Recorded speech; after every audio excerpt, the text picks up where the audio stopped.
Assalamu alaikum la team amateur, j'espère que vous allez bien. Votre débrief dans un instant. Chelsea qui s'impose sur le score de 3 buts à 0 face à West Ham. Voilà, un match abouti de la part des Blues, une prestation exceptionnelle. Je pense qu'aujourd'hui, ils ont développé du bon football à l'image du Sénégalais Nicolas Jackson. Nicolas Jackson, voilà, qui était sur le feu des critiques ces dernières semaines, que ce soit en équipe nationale et aussi à Chelsea sur son manque d'inefficacité devant les buts. Je pense qu'aujourd'hui, il a fait taire les critiques à mon humble avis. Aujourd'hui, le jeu de Chelsea a été impeccable en première période. Voilà, du fait que cette équipe de West Ham, défensivement, ils étaient aux abois durant la première période. Le ligne défensif, c'était du n'importe quoi aujourd'hui. Les attaquants de Chelsea passaient cette défense comme une voiture de Formule 1, on va dire. Une voiture de Formule 1.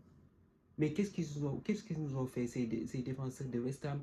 L'alignement n'était pas du tout bon. Ils étaient aux abois. Et je pense qu'aujourd'hui, Nicolas Jackson, il a fait une très bonne première période. Une très bonne première période. Franchement, le premier but a été super, incroyable. Devant, il est venu, voilà, il a contrôlé le ballon, il a fixé les... Il est allé au bout de son action. Voilà, et il a marqué ce premier but entre les deux jambes d'Alphonse Areola. Voilà, voilà, et il a su profiter des espaces de cette défense de West Ham qui, j'ai pas compris c'était quoi le projet. Voilà, j'ai pas compris c'était quoi le projet de cette défense. Je pense que le Pitigi, il a fait une erreur durant sa composition.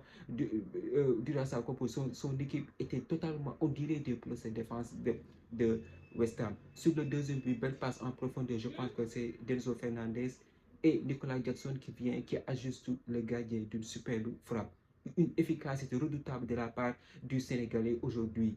Franchement, il a fait une première période aboutie, sensationnelle et exceptionnelle. Voilà. Et je pense qu'aussi, il aurait dû être passeur décisif sur cette action sur cette passe qu'il a fait à Cole Palmer, qui logiquement devait claquer ce but. Mais voilà, je pense que ça passe pour quelques millimètres sur le poteau. Donc, je pense que tactiquement, les Blues étaient venus dans l'ambition de gagner. Et je pense que la machine commence à tourner favorablement pour cette équipe de Chelsea. Le projet de jeu est cohérent au milieu de terrain. Match fantastique de la part de Caicedo et aussi de Enzo Fernandez. Enzo Fernandez, voilà, ils ont fait un très grand match aujourd'hui dans la récupération et aussi dans le fait de faire jouer leurs partenaires. Voilà, donc cette équipe de Chelsea une équipe qui, avec 40 joueurs, je précise, est entrée à frapper un coup énorme aujourd'hui sur le London Stadium face à West Ham en deuxième période. Même pas une minute, je pense 2 minutes de jeu. Cole Palmer qui ajuste le gardien pour le 3-0.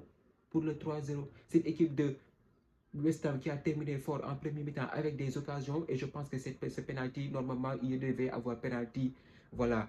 Il devait y avoir penalty. C'est un penalty très discutable. Je pense que l'arbitre devait siffler sur ce jeu, notamment qu'il y a une action de la VAR qui a été projetée sur le stade. Donc là, j'ai pas compris. C'est pourquoi les arbitres, on peut pas les défendre parce que ça, ils font polémique. Ils font polémique en Angleterre des actions, des faits de jeu qui normalement ils devraient siffler, ils ne sifflent pas. Des actions qui ne devraient pas siffler, ils sifflent. Moi, je ne comprends pas ces arbitres de Premier League. Qu'est-ce qu'ils veulent à la fin? Voilà, ils ont fait des réunions concernant les pénaltys, les mains, mais à ce que je vois, ça ne s'applique pas. Donc, en deuxième période, c'est l'équipe de Chelsea qui se met à l'abri et c'est là l'occasion pour l'entraîneur de faire tourner son équipe, de faire sortir les Sancho, les Jackson et consorts pour faire donner du temps de jeu au Joao Félix et aussi voilà, à Nkunku qui était sur le banc aujourd'hui. Et je pense que normalement, le score aurait dû s'alourdir 4-0 ou 5-0. Ils ont trop raté en deuxième mi-temps. Ils ont trop raté. Pedro Neto qui est venu sur le côté qui a amené de la vitesse. Donc voilà, je pense que belle victoire de la part de cette équipe de Chelsea qui a été très cohérent aujourd'hui offensivement et défensivement aussi. Ils ont été costauds. Voilà, ils ont été costauds. Fofana qui a fait aussi un très grand match, franchement, un très grand match aujourd'hui de la part de Fofana qui a donné sa place à Axel Disasi. Et aussi, le gardien des Blues, il a été exceptionnel, sensationnel sur les trajectoires de balles. Il a su sortir au bon moment sur l'anticipation du ballon. Il a été aussi exceptionnel. Donc, belle victoire de la part de cette équipe de Chelsea qui se relance dans ce championnat et qui continue sa marche en avant. On va regarder aussi les deux autres rencontres, ce que ça va donner tout à l'heure. Et voilà, Demain, nous avons le gros choc Manchester City-Arsenal. En tout cas, ça promet Arteta face à Pep Guardiola. C'est un match qui promet et on a hâte d'y être. En tout cas, moi, je serai là. La team, c'était tout pour cette vidéo. Merci d'avoir regardé. Merci de partager, de liker, de vous abonner et aussi de m'exploser la part de commentaires. On se donne rendez-vous très prochainement pour une nouvelle vidéo. D'ici là, portez-vous bien. Ciao.